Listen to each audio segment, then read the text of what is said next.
The news hit me like a sledgehammer to the gut.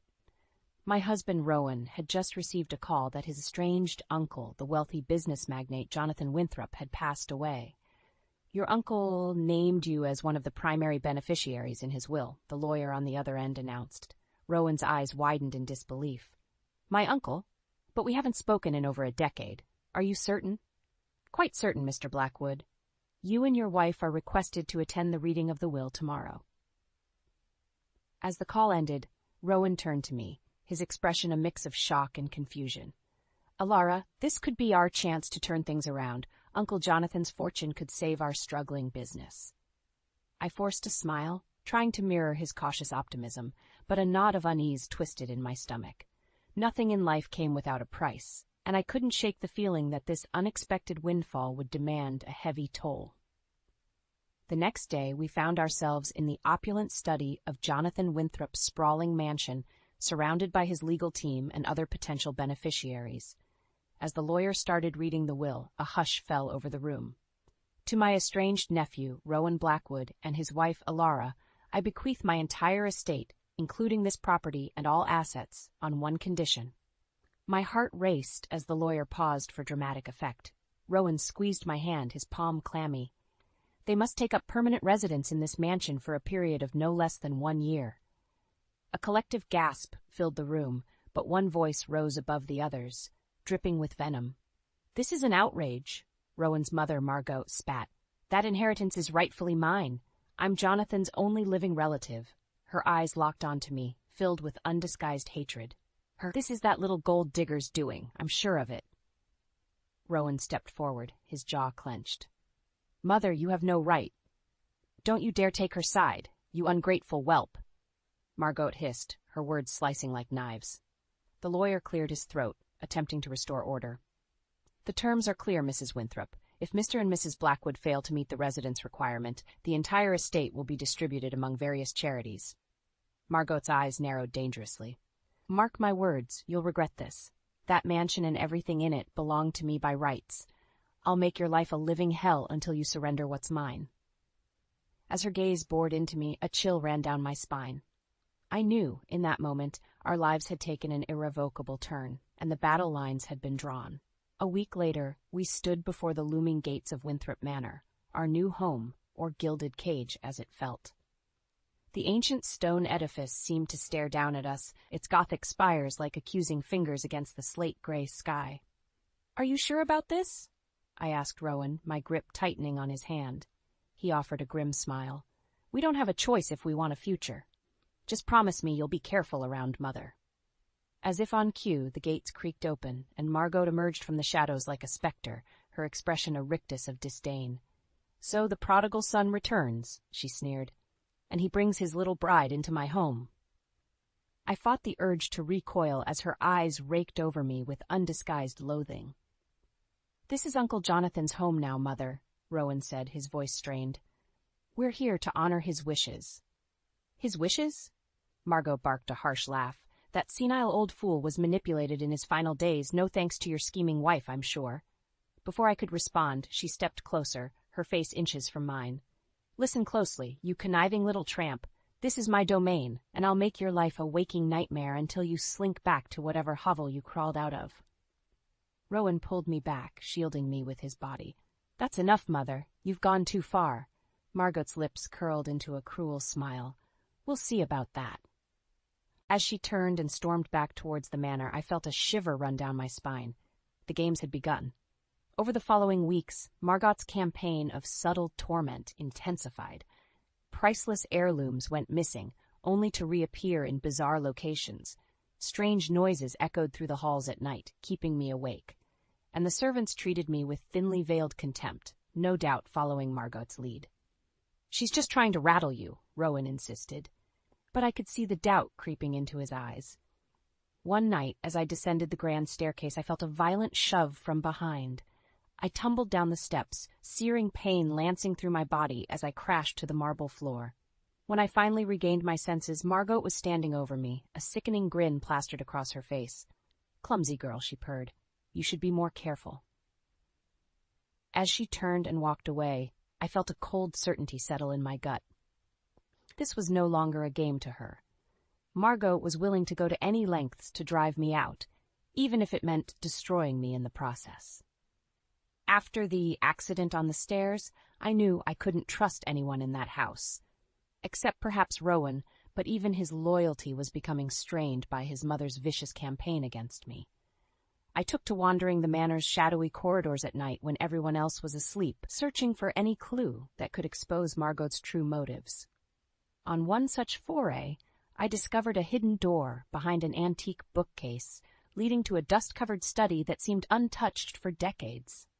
Inside, I found a trove of old letters and documents, including correspondence between Margot and Jonathan in their younger years. What I read made my blood run cold. It appeared Margot had been stealing from the family fortune for years through elaborate financial schemes, only to be cut off by Jonathan when he uncovered her deceit. As I dug deeper, I also uncovered evidence that Margot had once been involved with a shady business partner of Jonathan's, a man who later disappeared under mysterious circumstances. Had Margot gone so far as to have him killed to cover her tracks? Armed with this damning information, I knew I had to confront her, once and for all. But when I tried to show the evidence to Rowan, he refused to believe his beloved mother was capable of such depravity. "These letters prove nothing," he snapped, pushing the documents away. "Mother has been nothing but generous and loving her entire life. I think you're allowing your imagination to run wild." "Don't be a fool, Rowan," I cried, my frustration boiling over. "Can't you see she's manipulating you, just like she's been doing your entire life?" His jaw tightened, and I realized I'd struck a nerve. "Get out. I need some time alone to think about all of this." As I left him brooding in the study, a pit of dread opened in my stomach. Margot's web of lies was so intricately woven, so deeply rooted in Rowan's psyche, that I feared nothing short of a miracle could make him see the truth. In the days that followed, strange occurrences began plaguing me again. More missing valuables, eerie scratching sounds from behind the walls, and an increasing sense of being watched.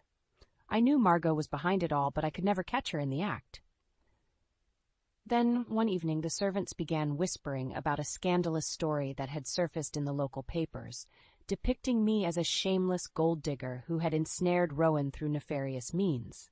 The vicious lies left me reeling, and I knew Margot's hand was behind this public defamation. When I confronted Rowan about it, he seemed conflicted, torn between his loyalty to me and his ingrained devotion to his mother. "Perhaps it would be best if you left for a while," he said, unable to meet my eyes, "at least until this blows over."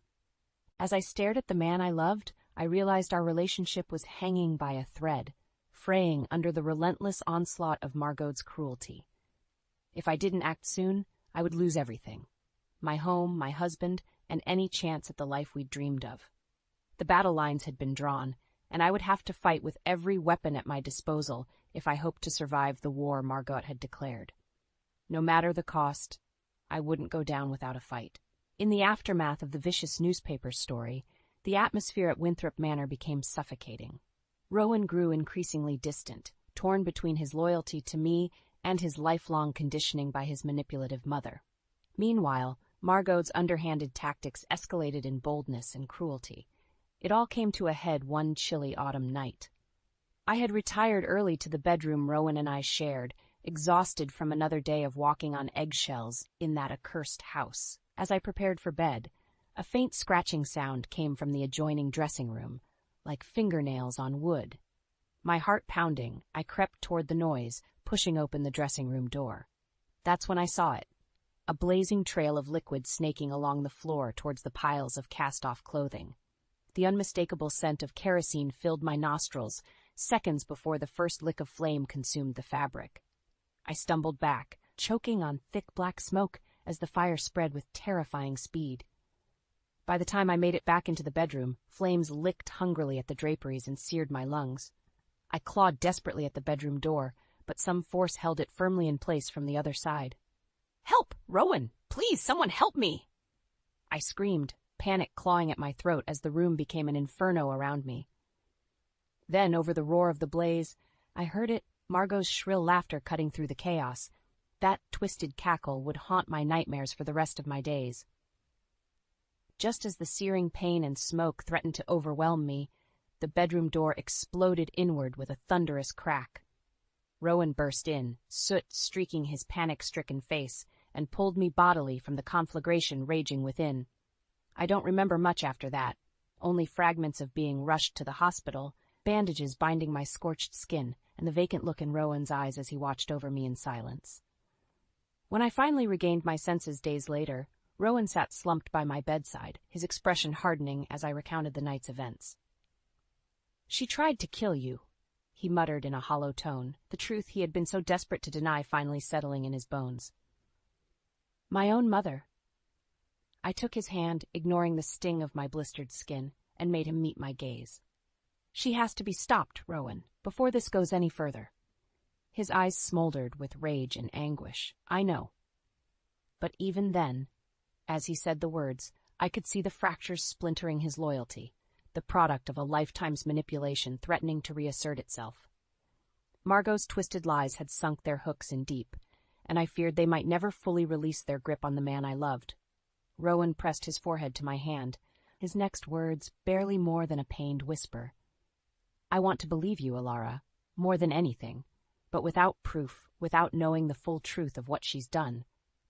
He trailed off, and in that moment I felt more alone than I ever had in my life, as if I were drifting helplessly at sea with no anchor to hold me in place.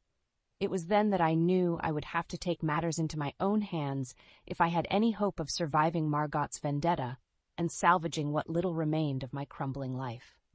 Whatever the cost, I had to find a way to expose that vile woman's sins before they destroyed me completely. After the harrowing ordeal of the fire, I knew I couldn't remain a passive victim any longer. If I didn't take decisive action, Margot's malicious games would consume me completely. Rowan's loyalty was hanging by a frayed thread, and it was clear I couldn't rely on him to protect me from his mother's ruthless machinations. In the depths of that long, agonizing night following the inferno, a newfound resolve took root within me. I would gather whatever allies and evidence I could to finally expose Margot for the vicious, conniving snake she truly was, even if it meant facing her darkness head-on.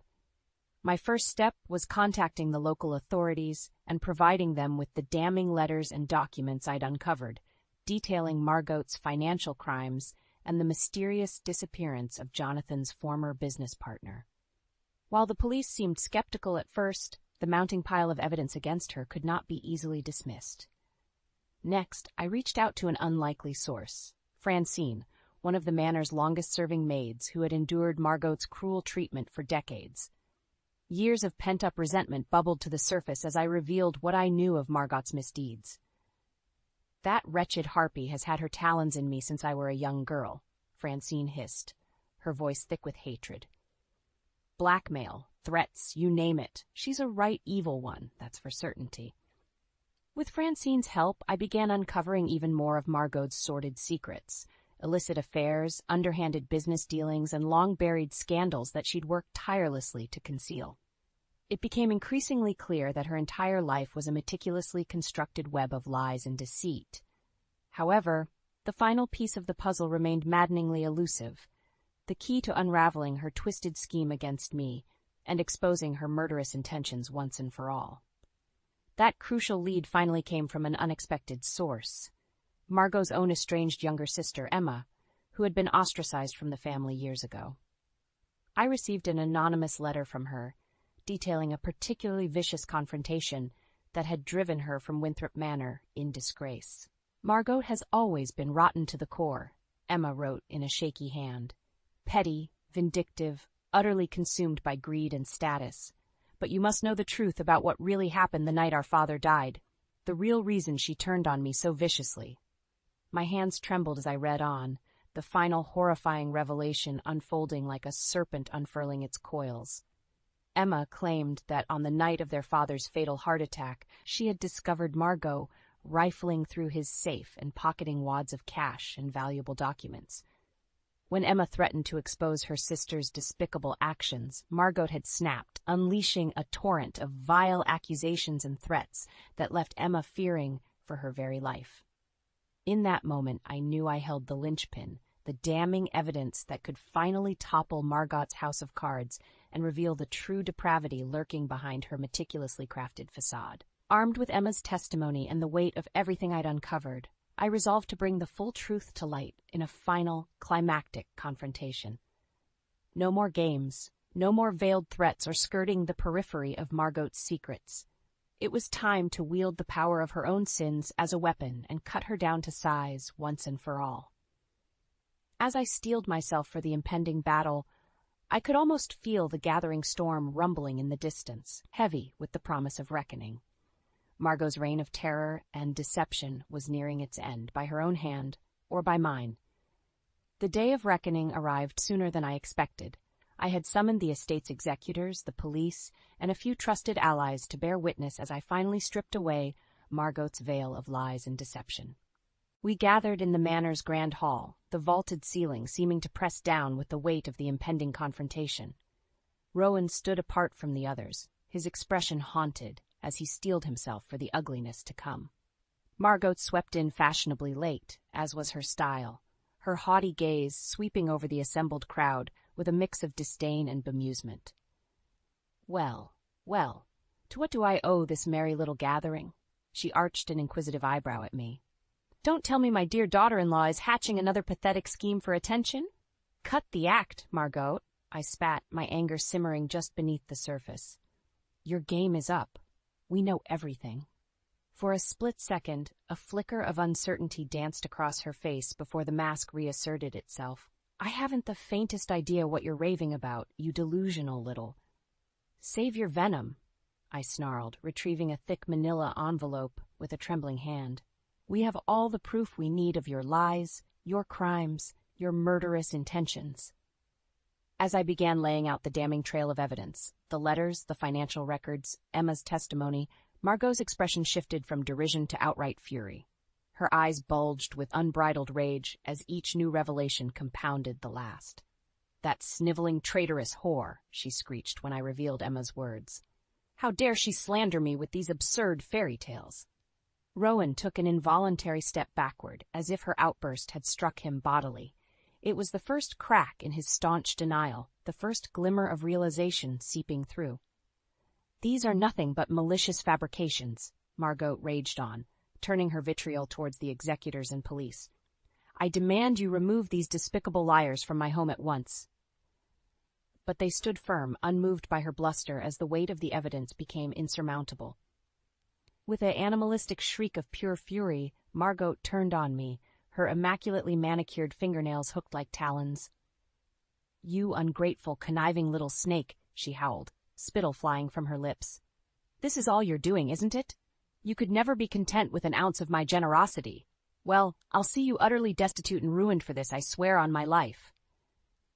In that moment she seemed to swell to an even more grotesque, inhuman form, a twisted, wrath-filled harpy clawing desperately at the unraveling threads of her meticulously crafted lies. Rowan moved to intervene, to shield me from his mother's incandescent rage, but I held up a hand to stop him. I would face her unbridled fury and let it consume itself to bitter ashes. It's over, Margot, I said, startled by the calm resolution in my own voice. No more lies, no more manipulations. Your house of cards has collapsed around you, and this time there's no escaping the consequences of your actions. For a long, breathless moment, she seemed on the verge of unleashing another torrent of rage and denial.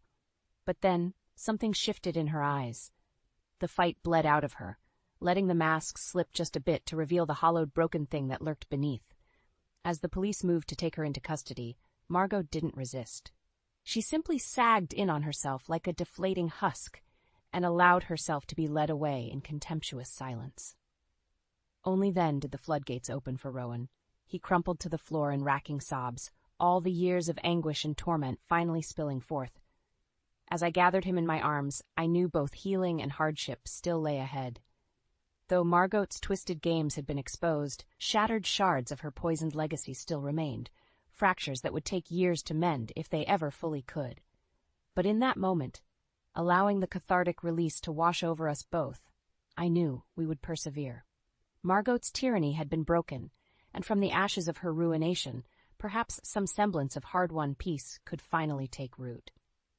In the aftermath of Margot's explosive unraveling, The consequences of her depravity unfurled like a wildfire, consuming everything in its path. The evidence we had gathered proved irrefutable. Records of embezzlement, blackmail, corporate sabotage, and even mounting circumstantial ties to at least one suspicious disappearance. As the full extent of her sins came to light through a highly publicized legal prosecution, the reactions from her once vaunted social circles ranged from shock and revulsion to a perverse sort of schadenfreude. Who would have thought prim-proper Margot Winthrop was really such a degenerate monster? I overheard one well-coiffed matron murmur to her companion outside the courthouse. She always seemed so genteel and refined. Just goes to show you never really know someone, do you? For her part, Margot embraced her infamy with a sort of deranged defiance, lashing out with unrestrained vitriol at every turn. It was as if, now that her facade had been irreparably shattered, she delighted in flaunting the full breadth of her depravity. "You imbeciles have no inkling of what I've sacrificed to maintain our family's status and legacy," she screeched during one courtroom tirade. "You're fortunate I didn't have the lot of you disposed of the same way as that sniveling worm Jonathan's partner." A collective gasp went up from the gallery, feeding Margot's twisted delight like a starving flame. She turned her blazing eyes towards Rowan and me, and I felt an involuntary shudder at the naked loathing burning in their depths. "Look at them, cowering like the gutless fools they are. You're the reason our noble lineage lies in ashes, the both of you. Weak-willed, pathetic." Her venomous diatribe was finally cut off by the stern banging of the judge's gavel. But even as the bailiffs muscled her away, Margot directed one last look of pure, unbridled hatred in our direction. A silent promise that this war was far from over, at least in her mind. Over the following weeks, Margot's downfall accelerated with dizzying speed. Asset seizures, criminal indictments, and the inexorable avalanche of public censure stripped away what tattered remnants of status and influence she had once wielded like a blunt instrument. Yet through it all, she remained utterly defiant and unrepentant. "They'll all get what's coming to them, mark my words," she spat at reporters camped outside her palatial estate, now little more than an empty, echoing mausoleum. "This is far from over, you mealy-mouthed vultures." Unfortunately for Margot, her rabid threats and unhinged ravings only further cemented her legacy as a once powerful matriarch, undone by her own boundless avarice and corruption. Society had turned its back on her with a mixture of pity and disdain, leaving her bitter screeds to be consumed by indifferent winds. On the day her sentencing was finally handed down, a staggering array of charges resulting in a harsh multi-year prison term, Margot unleashed a final, unrestrained torrent of malice. "Curse all of you," she howled, thrashing against the iron grip of the bailiffs as they tried to drag her from the courtroom. "Especially you, Alara. This is far from over, you hear me?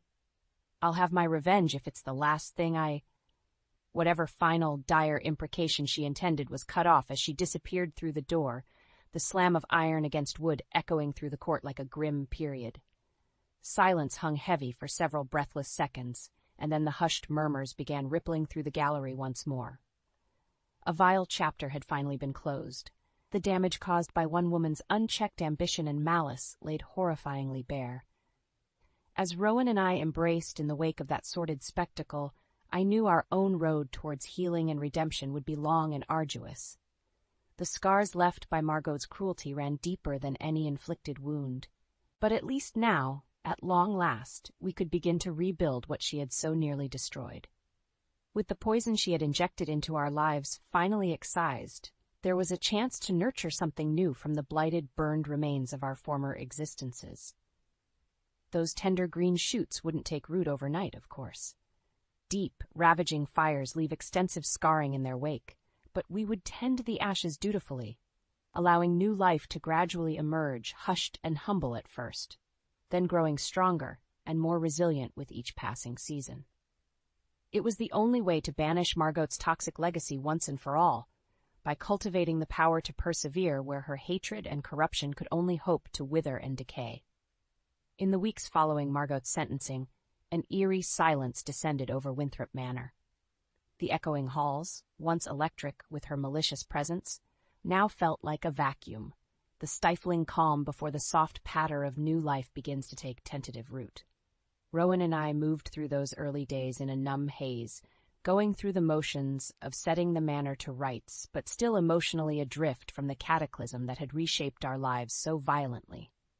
We spoke in hushed tones, as if afraid to disturb some lingering malignant force hovering in the shadows.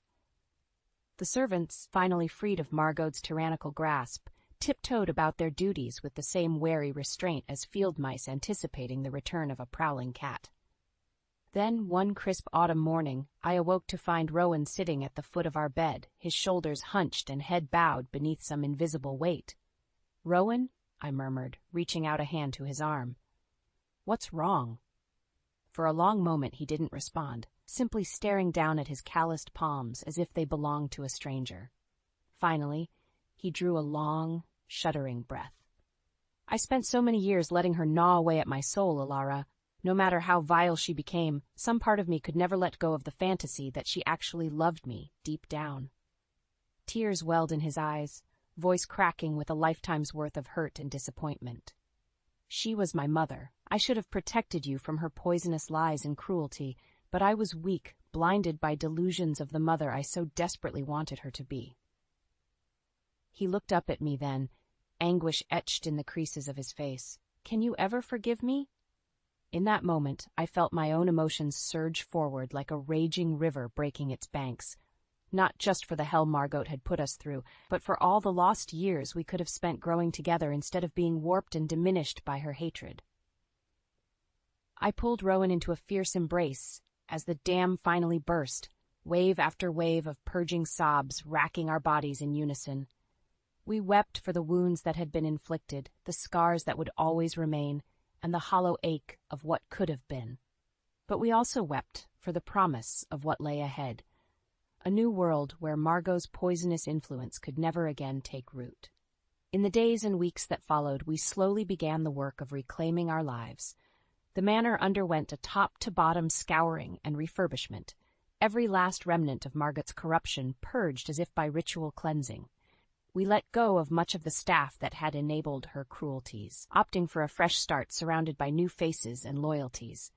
Gone were the dark furnishings, grim draperies, and oppressive decor through which her malice had seeped like a miasma.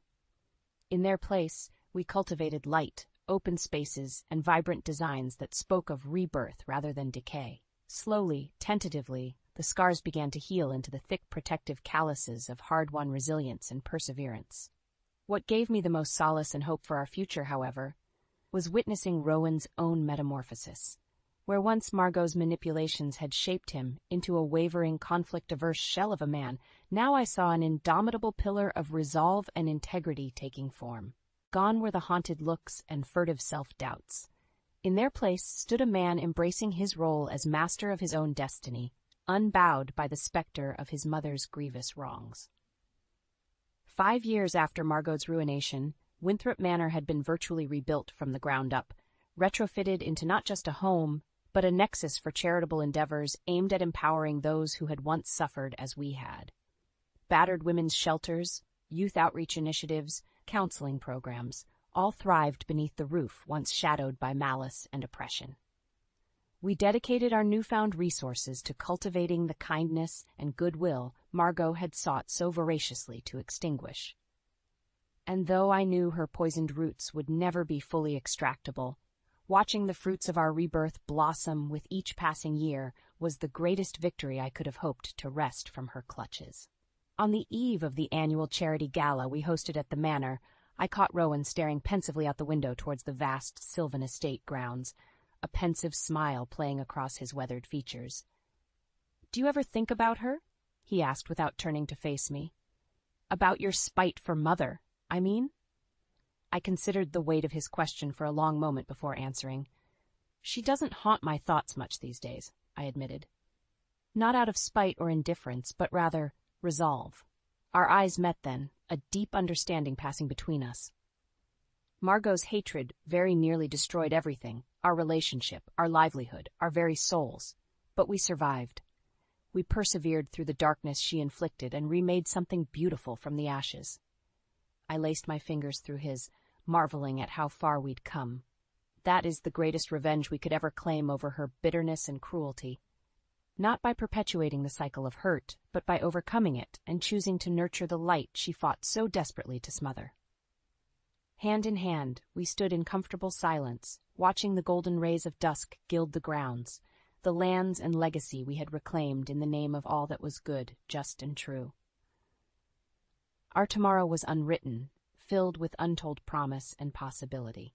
But I knew, without a shred of doubt, that whatever challenges lay ahead, we would meet them as we had every other, overcoming hate with love, healing old wounds, and ensuring even Margot's darkest of legacies could never take permanent root.